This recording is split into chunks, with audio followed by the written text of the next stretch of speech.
Ahead of Ohio Volleyball's opening weekend in Lexington, Kentucky, the Bobcats take on Marquette on Saturday and number 11 Kentucky on Sunday with the head coach, Geoff Carlston. My name's Jake Kermata. And Coach, first things first, I want to ask about you actually having an off season, because last year I feel like you got to Athens, you had to rush a new system, you rushed relationships with everybody here. Right. So what was it like to finally have an off season here? It was great. We got a lot done in the spring, and this group grew a lot in the fall. So, it was really so much culture building and how we want to communicate, how we want to interact, how we want to, be as a team. And so to be able to have a little more time, it was actually, we only had 11 days really before school started. So it was pretty short this year as well, but certainly not quite as short as last year. So we have a really neat group. The returners are doing a great job of transferring the culture to the new people. So, yeah, it came fast, but we're excited, and the group's been working really hard. What were some goals that you set for your team this offseason? I think we just need to start seeing the goal should be to win the MAC championship, right?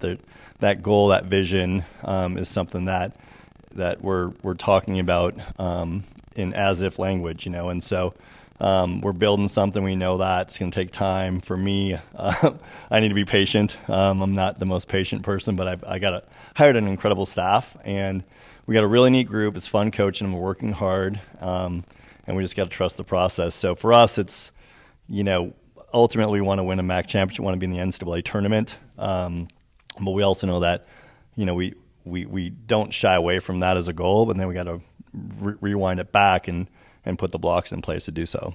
You have so many returners. You lost one key starter from last year. How easy is that for you as a head coach? Because they know your culture, they know your system. So how easy has that been for you this offseason going into now? Yeah, I think we did lose, only one player who played a lot on the court, in Maggie, but we lost a great group of seniors, right? I will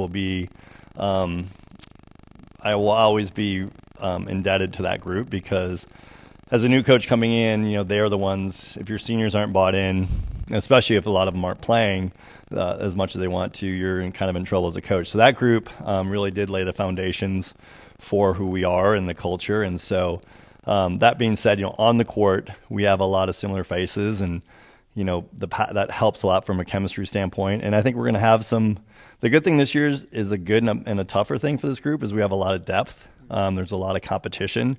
And so we're talking a lot about how do you stay close and tight and be kind and compassionate to one another and still compete with each other. And so, all great teams have to have competitions in every position. And I think with the group they have coming in, have come in this year, we have that really in every position. So over time, that's going to make us better. How about the new faces too? You brought in Christy Frank, Carly Doros, two from other schools, some freshmen as well. What do you like from them?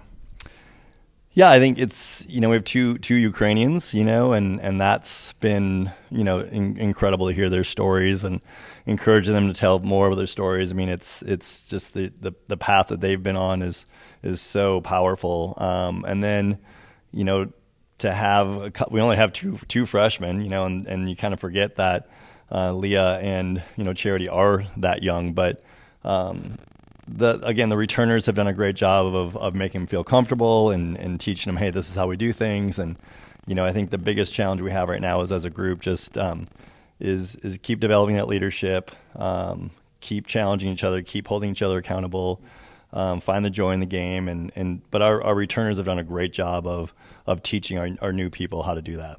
Lastly, your schedule. This weekend, Mizzou, I beg your pardon, Marquette, Kentucky. In the future, Mizzou, Notre Dame, Butler. You have what was the thought process behind this schedule? Making the NCAA tournament. I think for us, it's an RPI schedule that I think we talked about within the conference with all the coaches about. We want to be able to at the end of the MAC tournament. If you don't win the MAC tournament, I think this is the best the MACs have been in 10 years. And so I think we have a legitimate shot of having 2 or 3 teams making the NCAA tournament, let alone the NIT.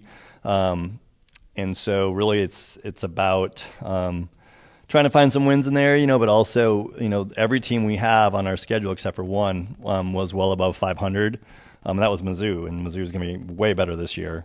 So it's a tough schedule. It's a good schedule. It's a winnable schedule. But most importantly, I think it prepares us for the MAC. And it also gives us a resume that that gives us a shot at getting an at-large if we don't win the MAC tournament. Coach, thanks so much for your time and good luck this weekend. Appreciate it. Thanks so much.